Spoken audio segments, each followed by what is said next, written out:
አንድ የጉልበተኞች ቡድን ይህንን ወጣት እስኪያበሳጩት ድረስ በሁሉም ሰው ላይ በላይ ሆኑ ይመስላቸው ነበር። ነገር ግን እሱ ተራ ሰው ሳይሆን ከሌላ ፕላኔት የመጣ የባዕድ አገር ፍጡር ኤሊየን ነው። ጊዜ ሳናባክን ታሪኩን እንጀምር። ታሪኩ የሚጀምረው በአንድ ጨለማና ምስጢራዊ ጫካ ውስጥ ነው። በዋሻ ውስጥ የሚያድሩ ሁለት ወንዶች ልጆች ይታያሉ። በዚያ ቅጽበት ከሁለቱ አንደኛው በአቅራቢያቸው የሆነ ነገር እንዳለ ይሰማዋል።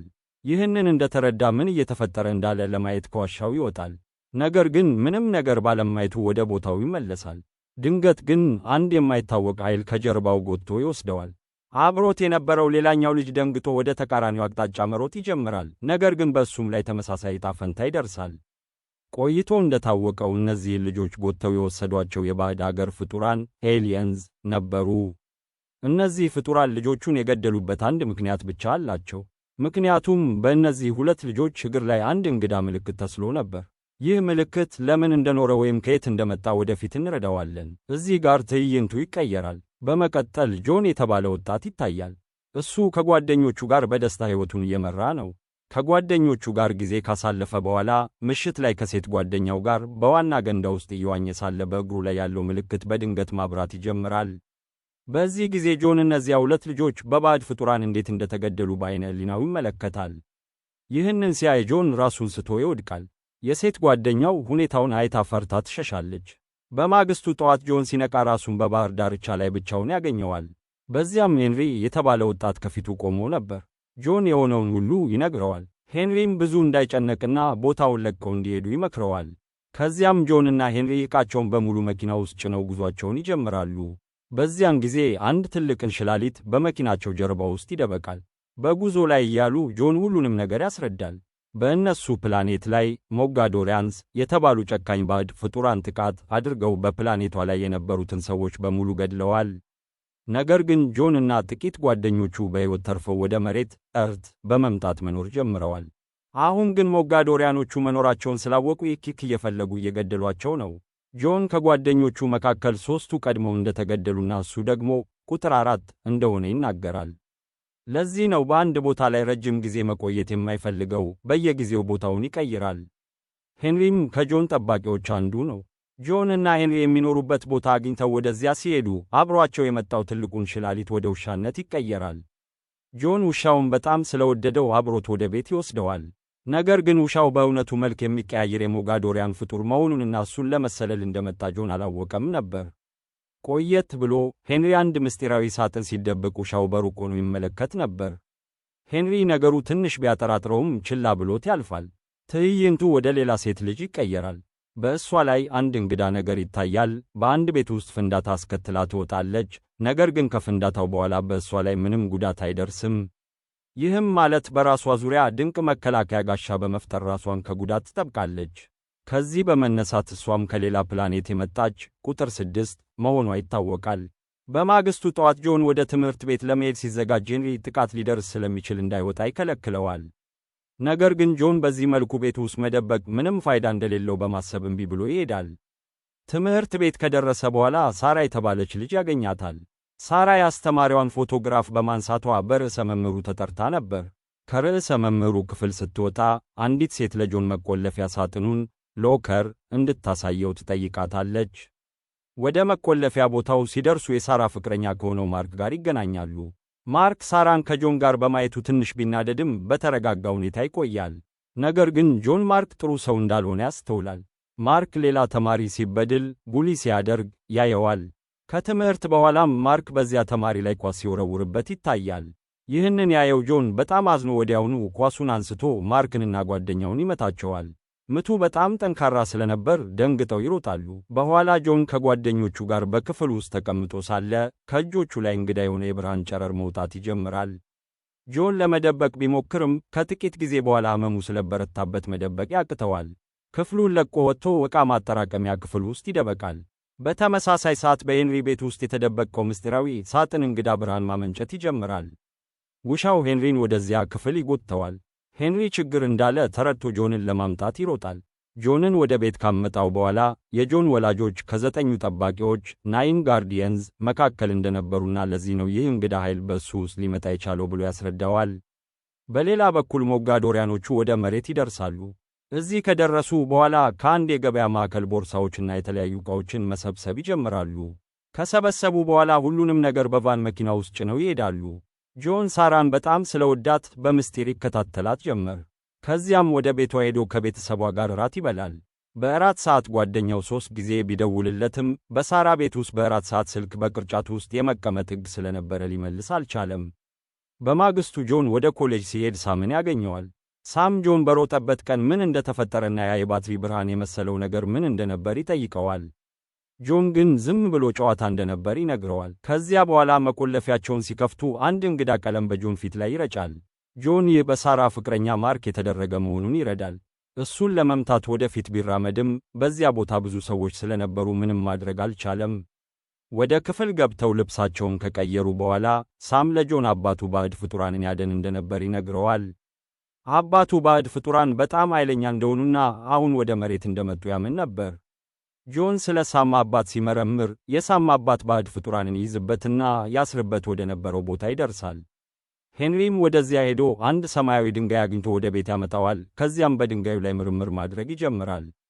በዚያን ጊዜ ጆን በክፍሉ ውስጥ እያለ ወደ አውደ ርዕዩ ፌር እንዲመጣ መልእክት ይደርሰዋል።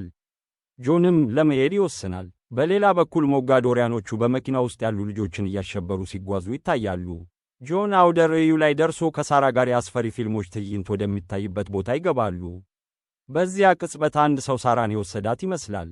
ጆን እሷን ለማዳን ይከተላቸዋል። ሙሉ ኃይሉን ተጠቅሞ ሳራን ሲያድናት ሳም በሩቅ ሆኖ ይመለከታል። ጆን ሰዎቹን በከፍተኛ ሁኔታ መምታት ሲጀምር ሳም ከጆን እጅ የሚወጣውን ብርሃን ያያል። በሌላ በኩል አንድ ሰው ሳራን ወስዶ በማርክ ፊት ያቆማታል። ሳራ ለማርክ ግንኙነታቸውን መቀጠል እንደማትፈልግ ትነግረዋለች። በዚህ ጊዜ ጆን ደርሶ ማርክን መምታት ይጀምራል። ሳራ ስለምታስቆመው ጆን ሳራን ወስዶ ቤቷ ያደርሳታል። ሲሄድም የመንገዱን መብራት ያጠፋዋል። በዚያ ቅጽበት ጆን ስልኩ ላይ ከሳም መልእክት ይደርሰዋል። ሳም ሁሉንም ነገር ለማወቅ ወደ አንድ ቦታ ይጠራዋል። ሳም የጆን አባት ትክክል እንደነበርና ባዕድ ፍጡራን መሬት ላይ መኖራቸው እውነት መሆኑን ይናገራል። በዚህ መሃል ግን የሳም አባት መጥቶ ሳምን ይዞት ይሄዳል። በማግስቱ ጠዋት የማርክ አባት የሆነው የነፍስ አባት ሼሪፍ ወደ ጆን ቤት ይመጣል። ስለ ባለፈው ምሽት ይጠይቀዋል። ጆን ግን ምንም እንደማያውቅ ይናገራል። ነገር ግን ሲወጣ በበሩ ፊት ብዙ ካሜራዎች ተንጠልጥለው ያያል። ፖሊሱ ከሄደ በኋላ ሄንሪ እዚህ መቆየት እንደማይችሉና በፍጥነት መሄድ እንዳለባቸው ይነግረዋል። እሱን ለማዳን ብዙ ሰዎች ሕይወታቸውን እንደሰው ይነግረዋል። ነገር ግን ጆን ሳራን ስለሚወዳት መሄድ አይፈልግም። መሮጥ ሰልችቶኛል፣ እዚህ እቆያለሁ ብሎ ከቤት ይወጣል። ሄንሪ ሊያስቆመው ቢከተለውም ጆን ኃይሉን ተጠቅሞ ይወረውረዋል። ሄንሪ ግን እንደገና አጥቅቶ ከያዘው በኋላ ለጓደኞቹ ለመሰናበት አንድ ቀን ብቻ እንዳለው ይነግረዋል። ጆን የሄንሪ ሐሳብ ትክክል መሆኑን ተረድቶ ቦታውን ለቆ ለመሄድ ይወስናል። በመቀጠል ያቺ ከቤት በፍንዳታ ያመለጠችው ልጅ የጆንን ቪዲዮ አይታ ያለበትን ቦታ ትከታተላለች። በነጋታው ጠዋት ጆን ሲነቃ ሄንሪ ቤት ውስጥ የለም። ሄንሪ ይደብቃቸው የነበሩ ዕቃዎች ሁሉ ይታያሉ። ለሄንሪ ቢደውልም ሌላ ሰው ያነሳል። ሄንሪ መታገቱንና ወደ አንድ ቦታ እንዲመጣ እንደተጠራ ይረዳል። ሳምንም ጠርቶ ሁለቱም ከቤቱ ውጭ ይደርሳሉ። ጆን ኃይሉን ተጠቅሞ ቤቱን በሙሉ በመቃኘት ሄንሪ ያለበትን ቦታ አግኝቶ ይደርስለታል። ነገር ግን ሊያመልጡ ሲሉ አንዱ የሞጋዶሪያን ፍጡር ያጠቃቸዋል። ሄንሪ እሱ ሁኔታውን እስኪቆጣጠር ድረስ ጆንና ሳም በፍጥነት እንዲያመልጡ ይነግራቸዋል። ጆንና ሳም መኪናው ጋር ቢደርሱም የሳም መኪና ቁልፍ ጠፍቶ ነበር። ሄንሪ ከፍጡሩ ጋር ተዋግቶ መኪናው ጋር ይደርሳል። ነገር ግን ያለ ቁልፍ መኪናው ሊነሳ አልቻለም። ጆን ኃይሉን ተጠቅሞ መኪናውን ቢያስነሳውም ሞጋዶሪያኑ ሄንሪን ከጀርባው አጥቅቶ በከባድ ሁኔታ ያቆስለዋል። ሄንሪ ከመሞቱ በፊት ለጆን የሳም አባት ሁሉንም አንድ ላይ ለመሰብሰብ ይፈልግ እንደነበር ይነግረውና ሕይወቱ ያልፋል።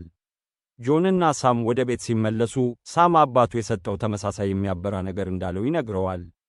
ጆንም በፍጥነት እንዲያመጣው ይነግረዋል። በሌላ በኩል ፖሊሱ ወደ ሳራ ሄዶ ጆን እሷ የምታውቀው ሰው እንዳልሆነና ከሌላ ፕላኔት የመጣ መሆኑን ይነግራታል።